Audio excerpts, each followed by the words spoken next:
Hello and welcome to my February 2026 Next Fest Game Jam tier list. Okay, it looks kind of washed, but that's because I had to quickly jam this out before the Next Fest ends, like in tomorrow.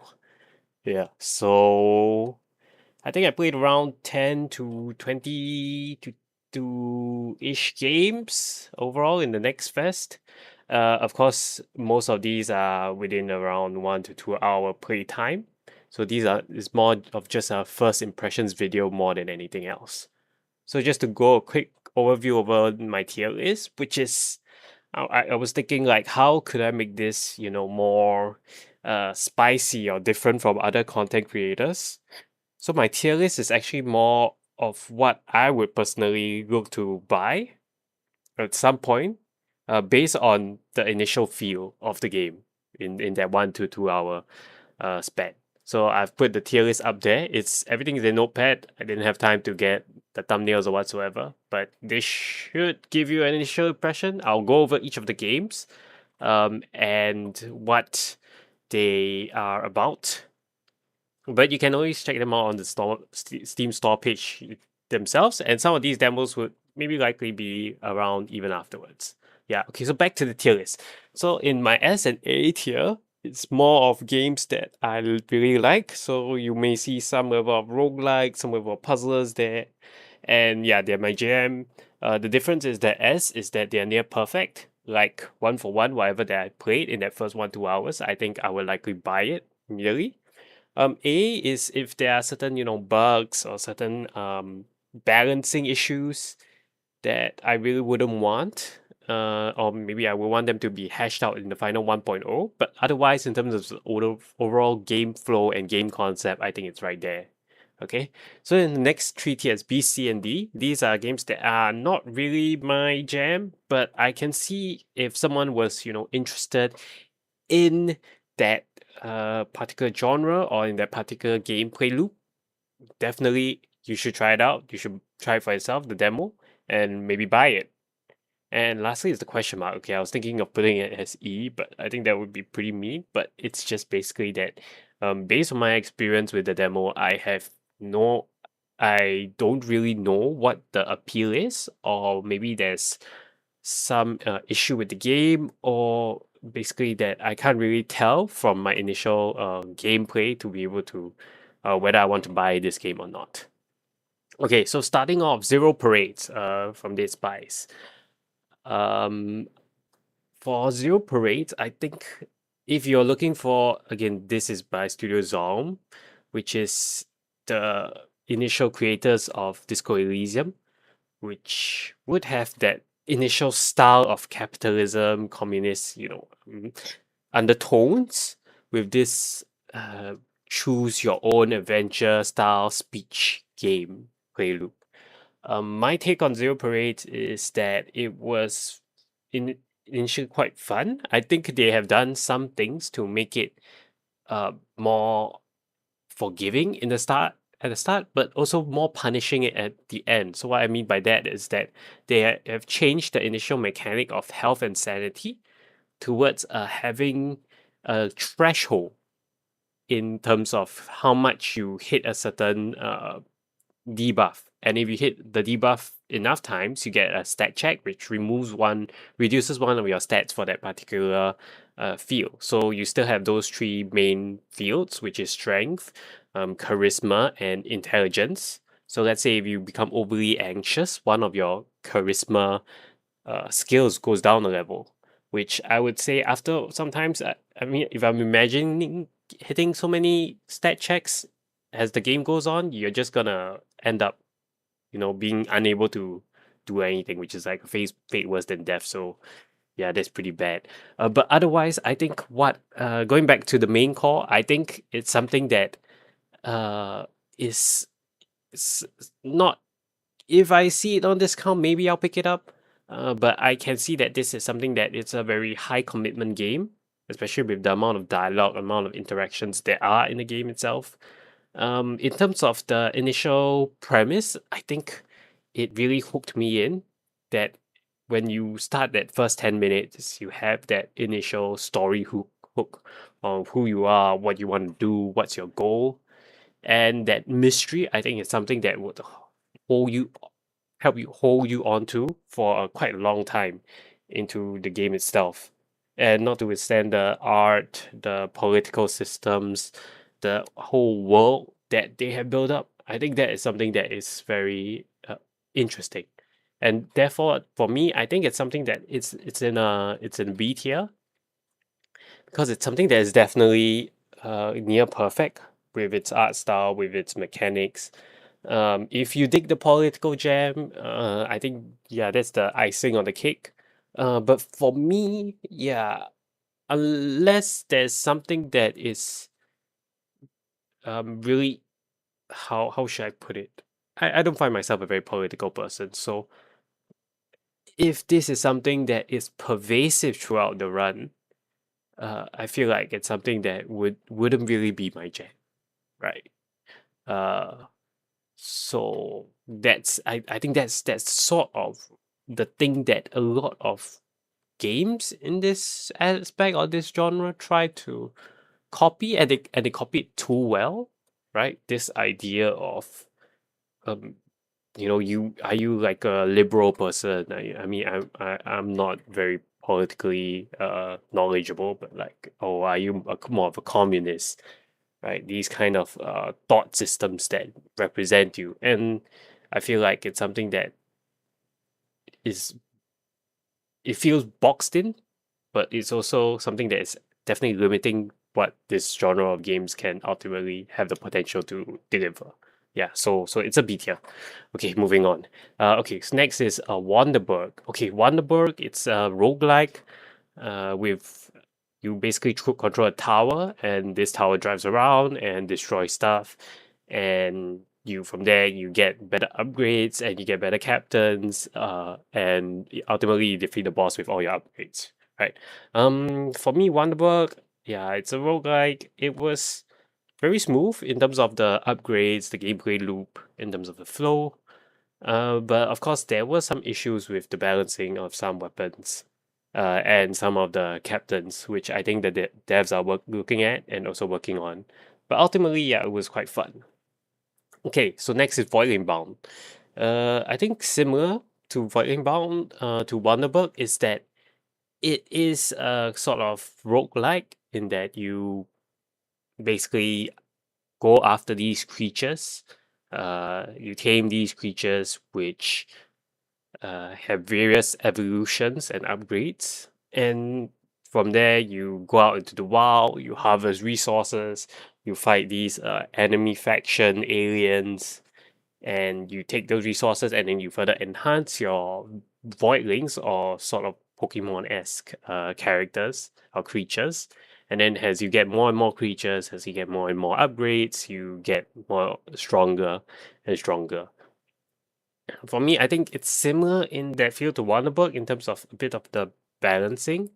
But for me, I think it's also partially one part of it that feels a bit incomplete when I tried out the demo is really how do you make it um make the game continue to be engaging, right?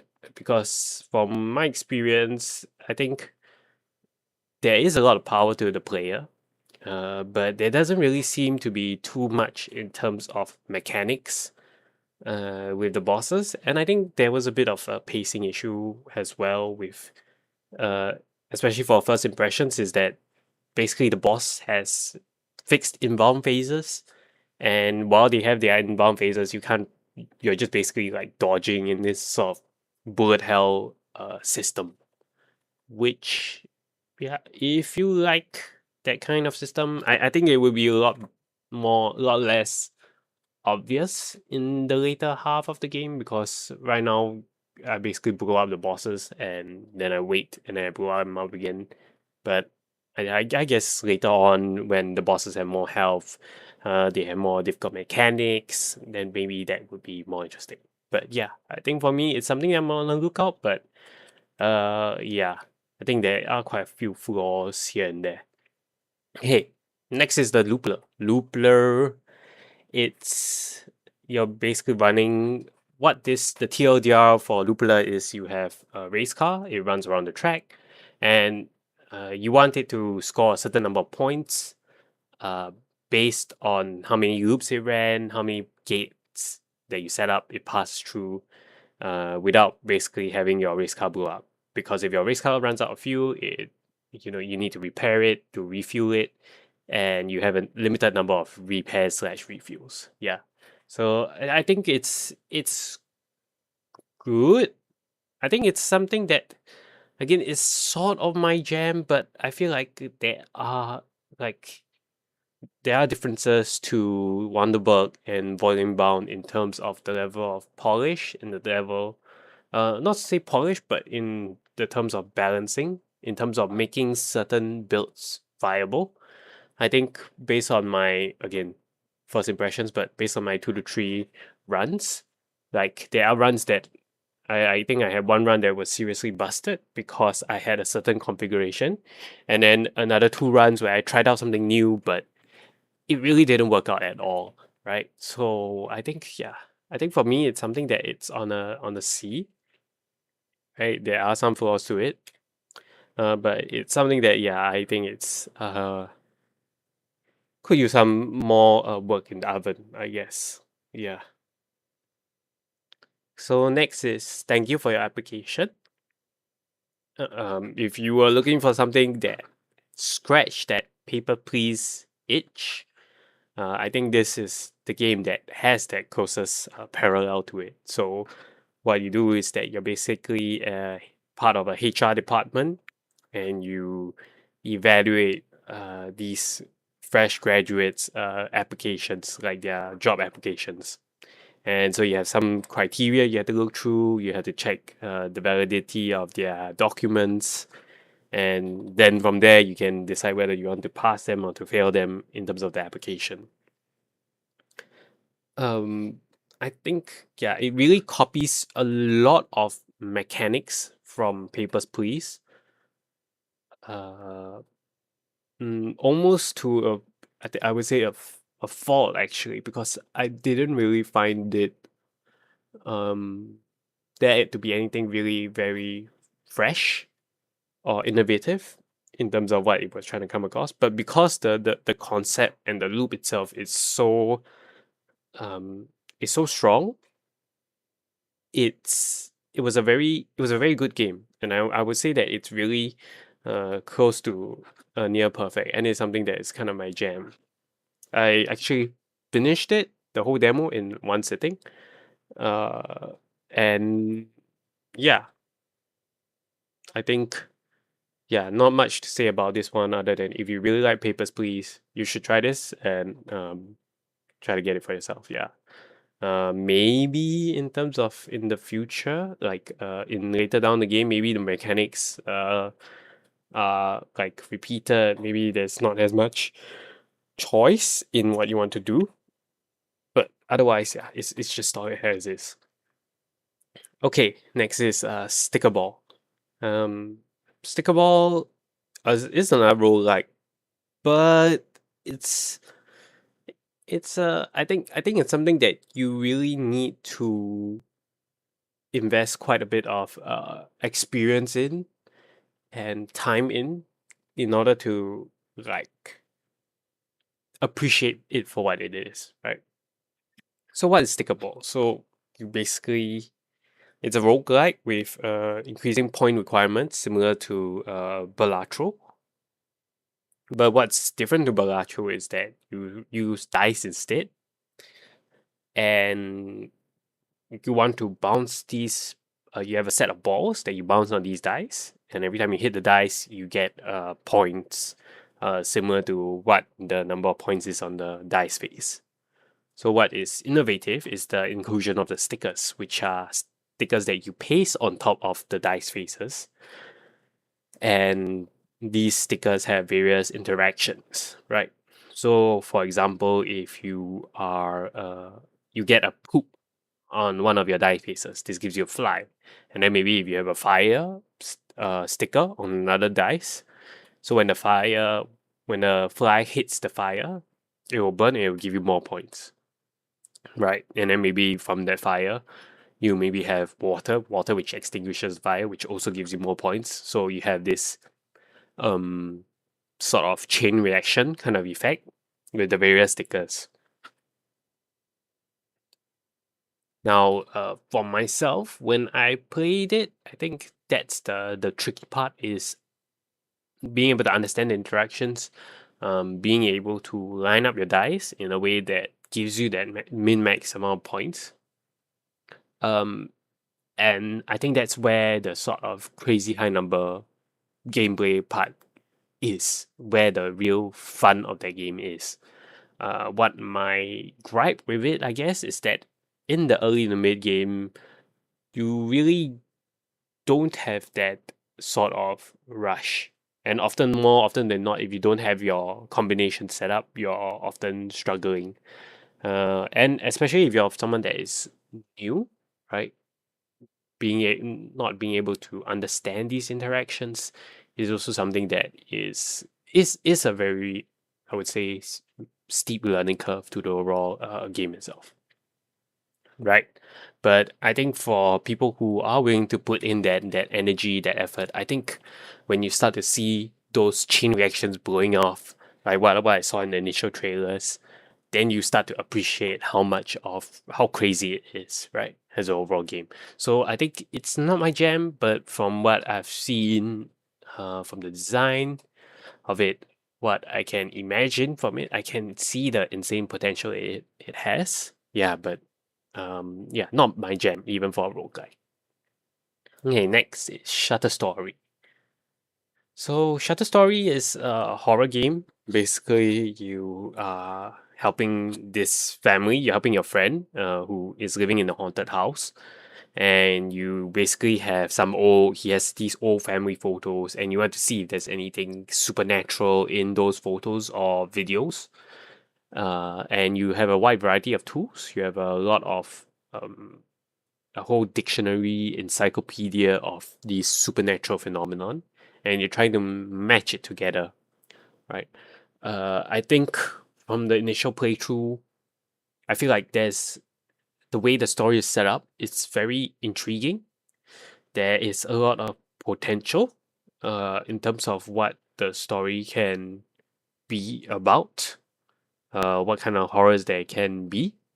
But at the same time, it's also, if the space is just because it's not really a very big house, right? So if the point of the discussion is the space, I feel like it's something that doesn't have, it could, backfire in the sense that it doesn't have has much narrative behind it, which I feel like it's crucially important for this kind of horror based game, right? So I think that's uh my initial reaction is, okay, this is really intriguing, but I want to I'm curious to see how they can actually play it out, right, narrative wise. Okay, and then on the other half is that supernatural checking game similar to Home Safety Hotline, where you really check for the paranormal in the details, right? It was it was very fun to look deep into the photos and to really see what try to spot anything that was out of the ordinary. Uh, I think for a majority of the cases, it was really quite clear when something was off, and I think that's good. Uh, very there's no room for doubt, although should, as a player, there should be a lot of room for doubt, right? When it comes to, okay, is my are my eyes playing tricks on me, or is that the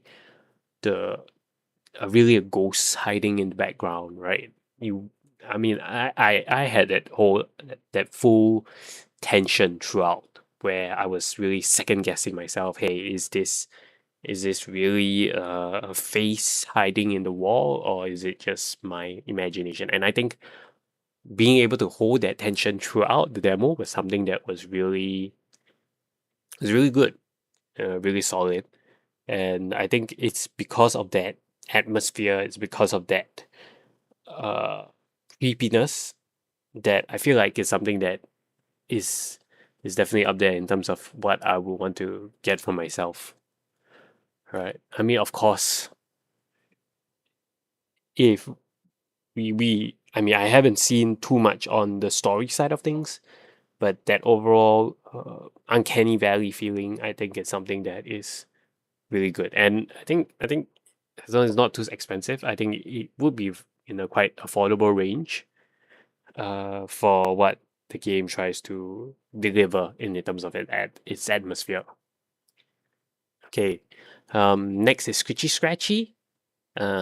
This is more of an idle cookie clicker kind of game where you basically scratch uh, scratch cards and try to make it big, right? And then there's a sort of roguelike aspect to it where you buy upgrades to help you automate your scratching.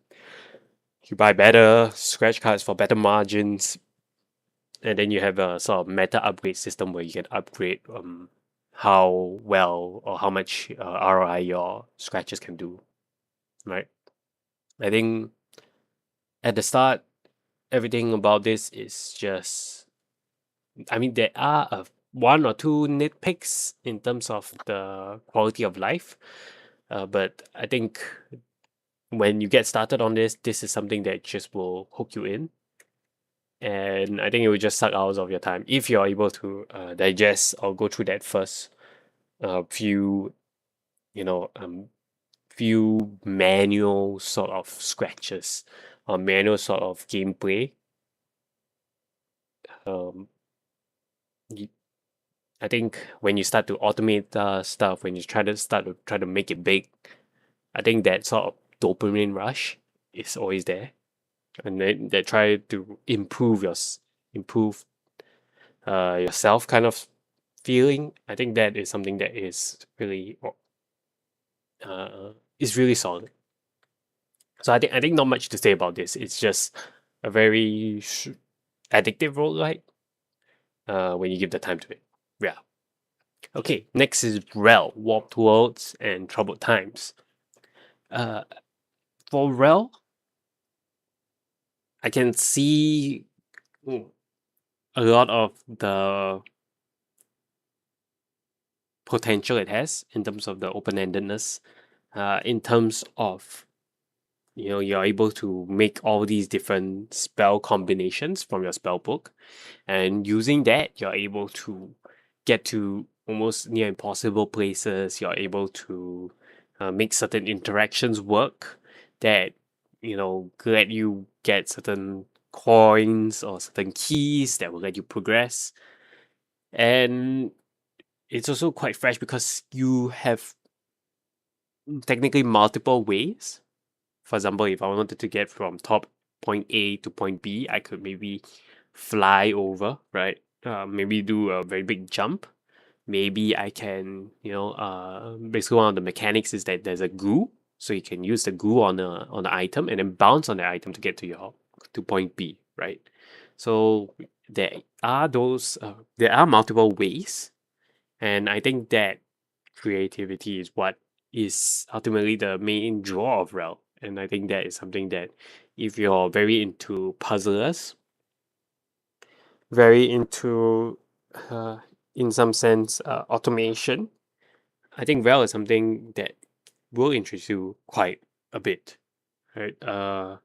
For me, I think uh, why it may not be a main draw for me is that and these are very small, nitpicky kind of things that I think I'm pretty sure people will throw shade at me for. But one of the things that I didn't really find as enjoyable was doing all the.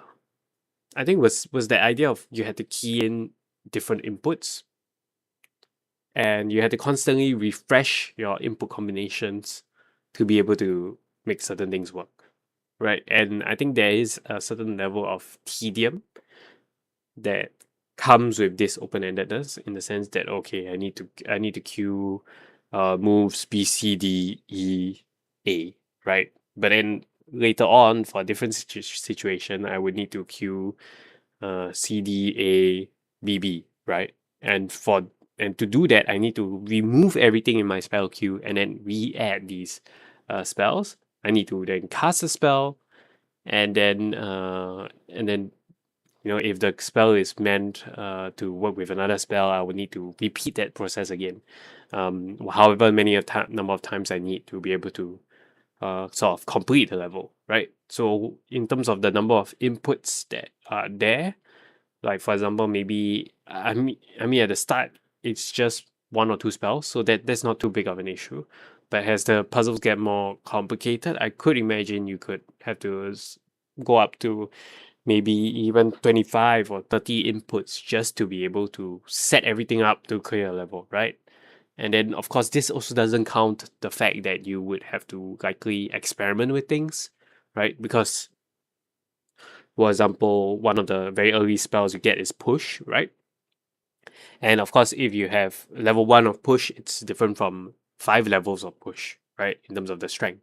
So you would have to sort of experiment around a bit. Okay, 3 push for this big boulder would push it maybe a little bit. But if I did 5, it will push by this much, and I need a certain amount to be able to put it in a particular position to get it to go up, right?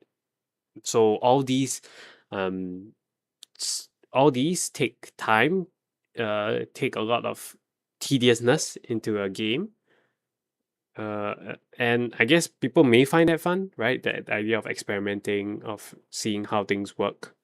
But for me, yeah, I can imagine this being something that is very tedious and could ultimately be not rewarding. So that's why.